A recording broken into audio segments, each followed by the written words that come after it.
I refuse to not be first. Do we do enough? Well, I never shut up about it. It must have been about 16, 17. We nicked their guilt rings.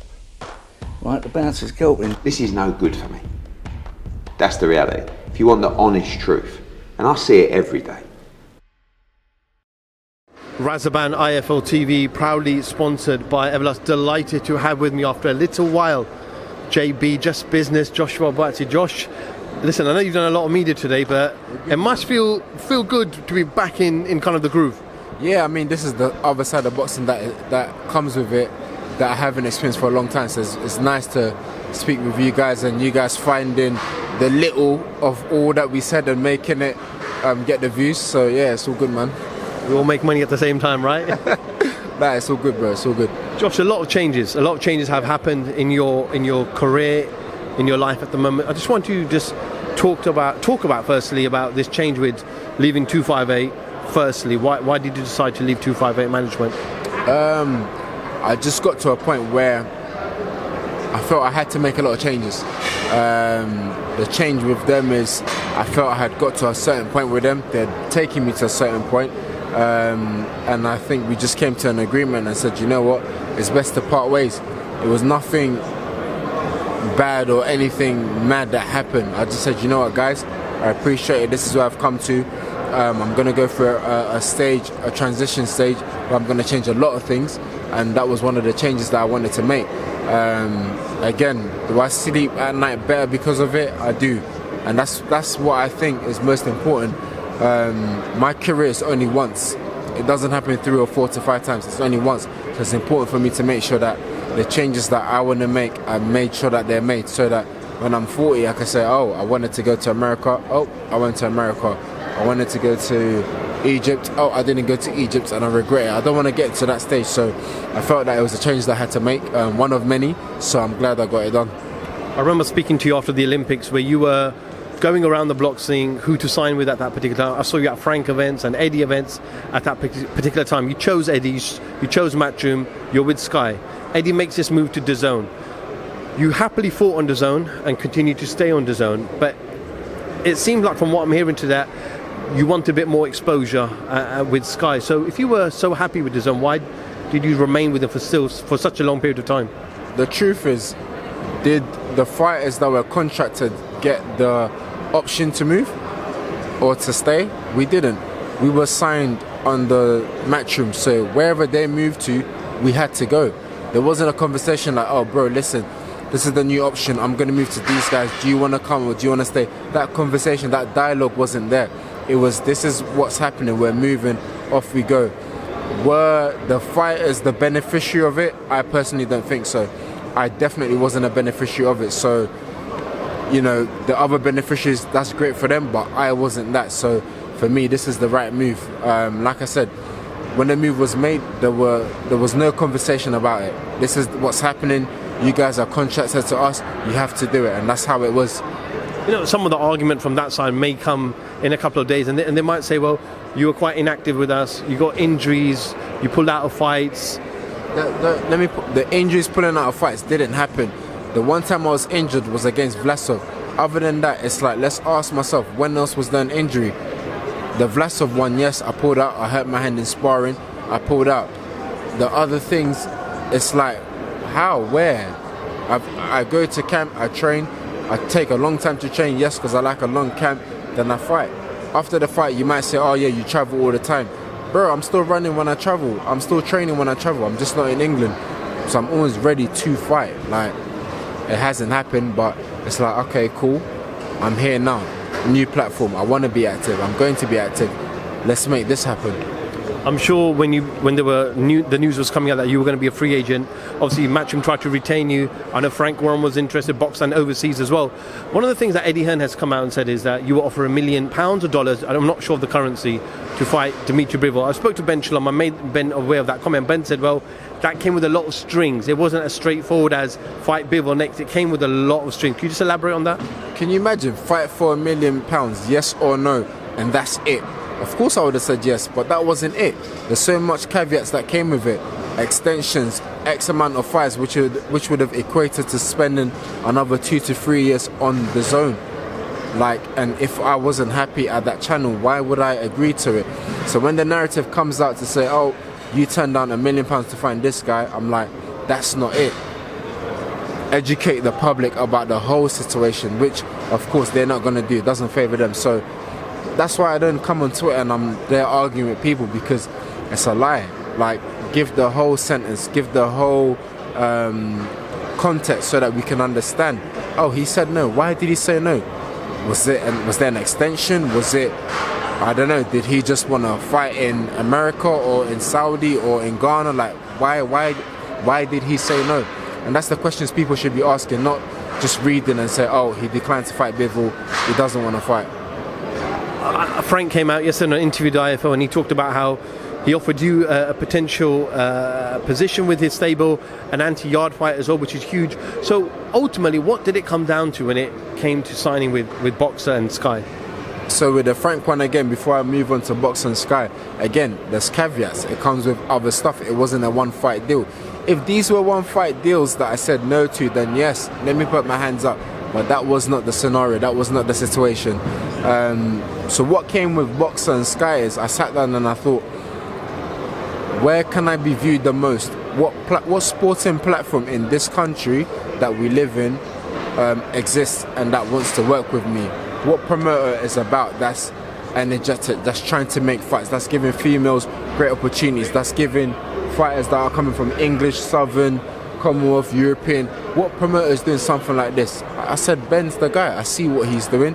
What fighters signed all the Olympians? Ben's the guy. I see what he's doing.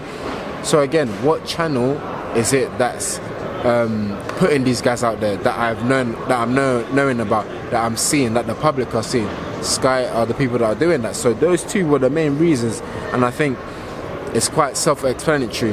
You're a fighter, you fight, you perform, you want to be viewed by the most people when you do it. So they had all those things lined up. So I said, you know what, the decision is quite straightforward. But of course, a few things we had to iron out, go back and forth on, which we eventually did. And this is why we're here.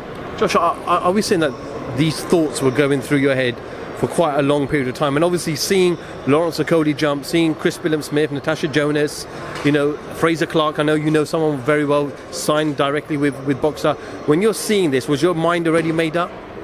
It wasn't made up, no. I'm always thinking about my situation, not their situation. How other fighters are doing, that's on them. But I'm always thinking, what's going to benefit me, the fighter? When I retire in a few years' time and I call it a day, am I good, or was I just doing something to make someone else happy? There's going to be another boxer that they're going to sign. There's going to be plenty more boxers. So I have to make sure that whatever setup it is, it suits me, that I'm good, that I'm in a good position. So at the end of the day, it came to that, putting myself first, not just going with a promoter just for the sake of it. I want people to watch me fight. So that was like the main reason. I spoke to your trainer, Virgil Hunter, in Paris on Saturday. I asked him to confirm some comments that I heard, which was, he said he wasn't ready for Bivol, and he clarified, he said he was misquoted, and he said that I wanted Joshua to have another 2 fights before Bivol because of... He would have said no had the opportunity been provided.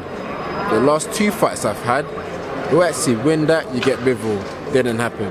Buatsi, win that, you get Bivol, didn't happen. So yes, Verge said he would have preferred me to have 1 or 2 more fights, but didn't mean if the opportunity was presented, we would have said no to it. Josh, where are you in mindset? Is it financially what's going to pay the most, or is it world title ambitions? I know if you could have both, you'll take both, but... The answer is going to be both. Financially, yes, I want to wake up and know that I've been paid well to do what I do. Financially, I want to know that if today, for whatever reason, the doctor said, oh, you can't fight anymore, I've got money in the bank, because nothing else and no one else is going to support me. So we need to wake up to these things. Boxers, fighters need to wake the hell up to these things. Think about money, get paid for the risk you take, so that if for whatever reason your career ends today, you can open your app in your bank and say, you know what, I can live. That's what it is, man. And yes, you want to get the fights, you want to win the titles, you want legacy, you want to go down in the books of the records, but I think you can do both. It doesn't have to be one or the other.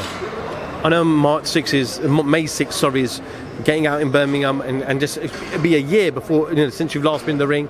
But what's after that? There's a man over your left shoulder there, Dan Aziz. He's done it the hard way. He travelled last weekend, He's won the British Commonwealth. He won the English title. He's won it all. Is that potentially someone that you're eyeing up next after May 6th? It's a fight I wouldn't say no to. As much as I'm good friends with Dan, we both understand that we go all out in sparring. So we always say, if we're going all out in sparring for free, because no one gets paid in sparring, it's like, why are we not doing it to get paid? So if it gets to the time where it makes sense, I wouldn't say no to it. One thing I forgot to ask you about Matchroom, and you heard, Josh, is that when Boxer wanted to try to sign Dalton Smith, there were matching rights, and Boxer were not able to sign him. Eddie matched the offer. Eddie came out clearly last week to say there were matching rights in your contract as well. What happened there? Was he not able to match up to what Boxer were offering?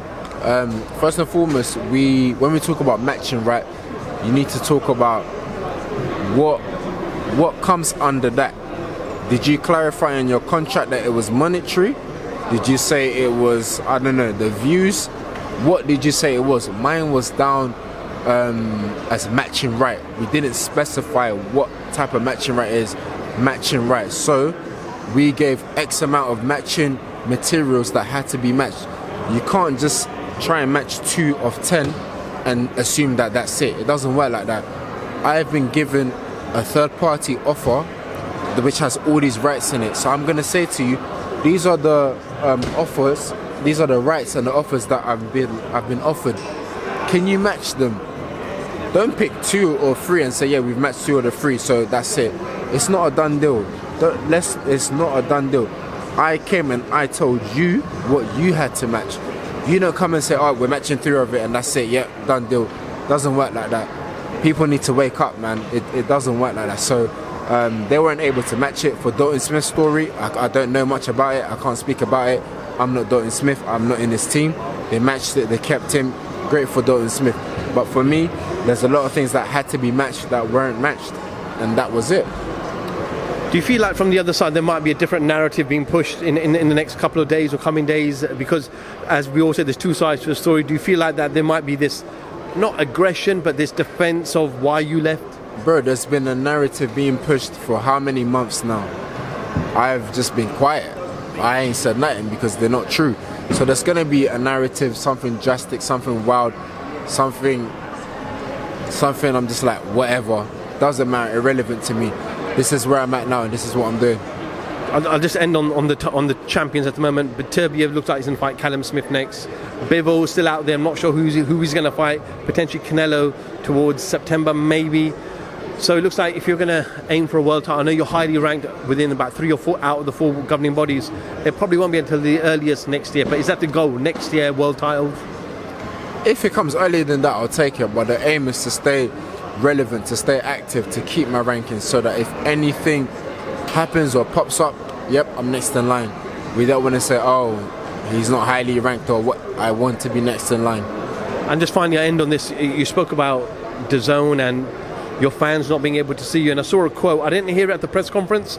You may have done it in another interview where you talked about how, no one needs to log on and create a username or an email address. And you don't know how many people watch you. So ultimately, does it come down to exposing yourself to the biggest audience possible? Exposure, bro. You want people to watch you. I wouldn't say I heard a good fight with Spider. Oh, you wasn't there? No problem. But did you watch it? Yeah, I tuned in, I watched it. 401, 402, 3, 6, 7, whatever it is. I don't want to say to you, oh yeah, what you got to do is get this app, download this, put that. You see me, I close down once you say put in your details on an app. Once you tell me to download an app, I close down. There's nothing wrong with it. If someone's got details, I might use it, whatever, but I want to say to you, I'm fighting. Can you make it? No, Buatsi, I can't make it. Okay, make sure you tune in. Make sure you buy it. Make sure you watch it. No problem. Josh, appreciate you giving me a little bit of time. I know it's been a long day for you. Good to see you back. Good to see you got a fight day, and we'll see you in the lovely city of Birmingham. Appreciate that, man. May the 6 be there. Joshua Buatsi, IFL TV, thank you very much.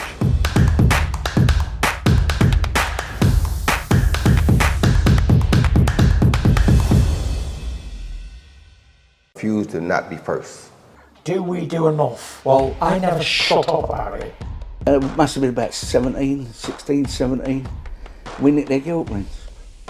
Right, the bouncer's guilt rings. This is no good for me. That's the reality. If you want the honest truth, and I see it every day,